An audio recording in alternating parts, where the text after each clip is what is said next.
Olá! Nesse Shabat, nós vamos ler Parashá Lech Lecha. E o personagem Avraham surge. E com ele, a história de um homem que é perseguido por pensar diferente.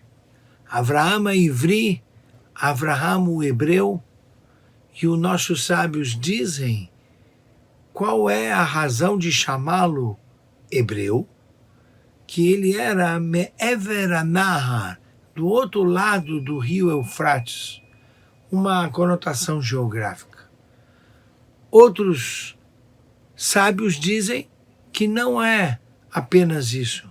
Avraham estava do outro lado de sua época, estava pensando diferente de sua época e por isso mereceu a perseguição implacável do rei Nimrod, pois ele não admitia que pudesse fazer nascer um pensamento diferente, crítico, irônico, aquilo que se dominava na sociedade antiga.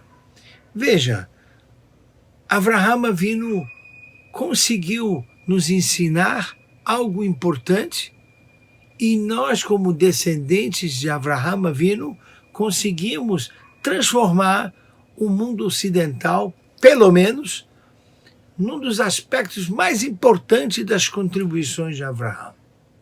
E eu me refiro ao conceito de história, a visão do tempo. Me permitem dizer aqui que até a entrada do judaísmo como pensamento no diálogo com as demais culturas, a sociedade entendia a história de forma cíclica. Tudo.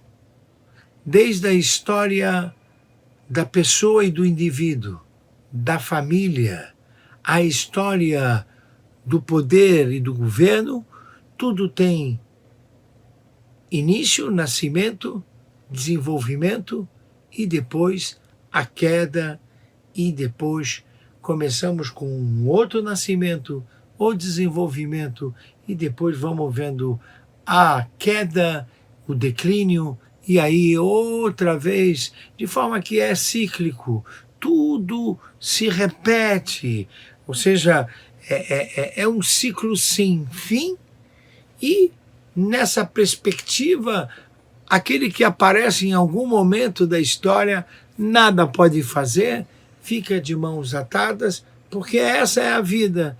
Início, meio e fim, início, meio e fim, início, meio e fim, tudo é previsível. Avraham Avinu vem e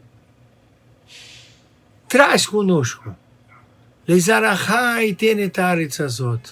Ele inicia uma história que não vê o seu desfecho.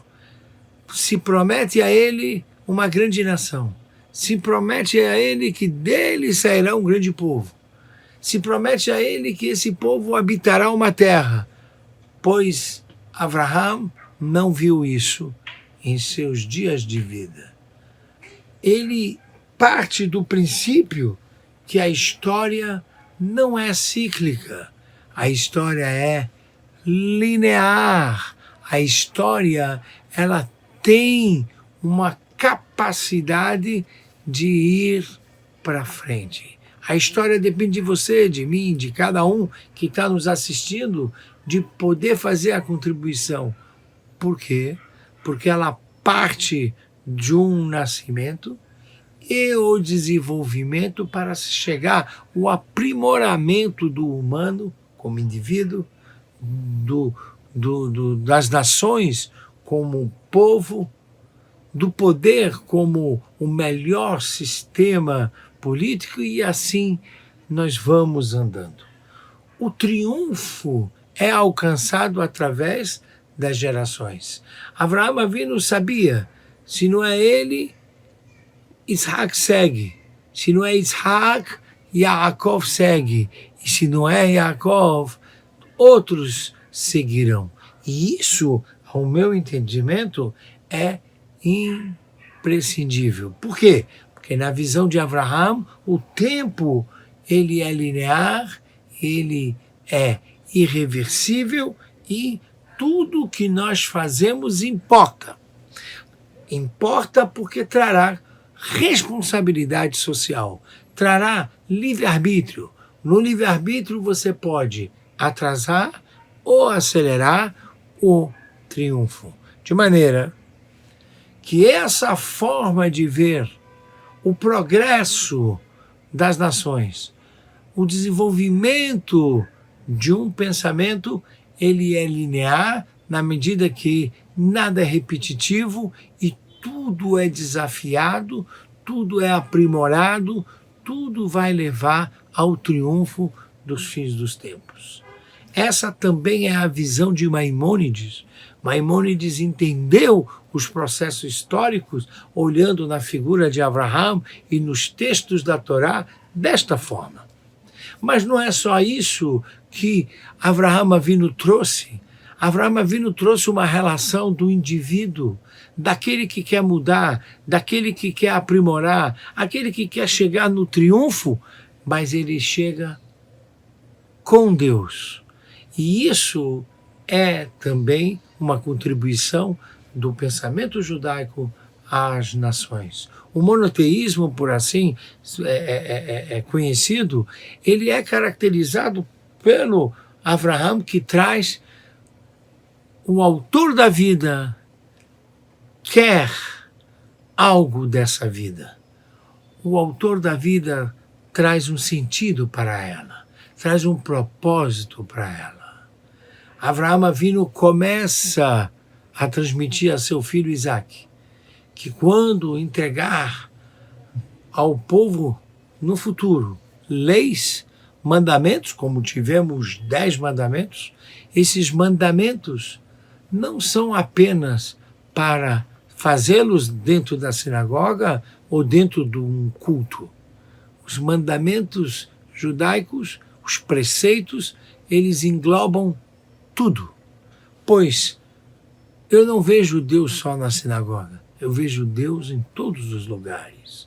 A Torá não quer trazer normas para como funcionar uma sinagoga, e sim como funcionar a sua mente, como funcionar o seu coração, como funcionar a sua casa, como você vai rezar a Deus, como você vai se relacionar com o próximo, como você vai se relacionar com o dinheiro, como você vai se relacionar com a propriedade. O povo que saiu de Avraham traz a integração do mundo espiritual com o mundo material. Tudo é uma coisa só, porque Avraham começou o monoteísmo, o Deus único. Ora, se ele é único e cria um mundo espiritual e físico, que é o mundo em que vivemos, portanto, os seus descendentes trouxeram ao mundo essa visão integrada de viver. Portanto, Deus não está apenas no templo. Deus não está apenas na sinagoga. Ele está no seu coração, ele está muito na sua casa e na sua área de trabalho. Por isso, vamos entrar nesse Shabat com essa grande herança que transformou o mundo, que o tempo é linear. Vamos atrás do triunfo, vamos atrás de uma grande era que está por chegar, que aí as conhecemos como a era messiânica. Linear, passo a passo, desenvolvendo degrau por degrau. E vamos entender do Deus único, que a vida tem sentido, tem um propósito, e os preceitos não são somente aqueles realizados na sinagoga ou apenas pelos rabinos e sacerdotes. Eles são realizados e praticados por toda uma nação, por toda a humanidade. Pense nisso. Shabbat Shalom e bem-vindo à figura de Avraham Avinu.